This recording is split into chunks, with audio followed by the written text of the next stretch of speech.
ఆల్మట్టి డ్యాంలోకి మహారాష్ట్రలోని సాంగ్లీ, కరాడ్, కరంజీ మొదలైన ప్రాంతాలలో కొల్లాపూర్, అది పనమటి కనుమలలో ఉన్న కొంత ఏరియాలో మంచి వర్షాలు భారీ ఎత్తున పడడం వలన 1,00,000 క్యూసెక్కుల వాటర్ అనేది ఆల్మట్టి డ్యాంలోకి వస్తుంది.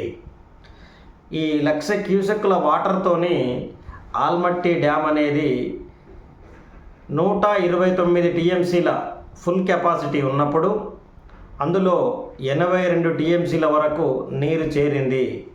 ఇదే 1,00,000 క్యూసెక్కుల వరద ఇంకొక 2 లేదా 3 రోజులు ఇట్లనే రావడం జరిగితే ఆల్మట్టి డ్యామ్ పూర్తిగా నిండి ఆల్మట్టి గేట్లు ఎత్తితే నారాయణపూర్ రిజర్వాయరు 40 టీఎంసీల కెపాసిటీ, 37 టీఎంసీలు, అది కూడా నిండుకొని జూరాలకు వస్తాయి. జూరాల నుంచి శ్రీశైలం నుంచి నాగార్జున సాగర్ ఇలా వచ్చే అవకాశం ఉంది.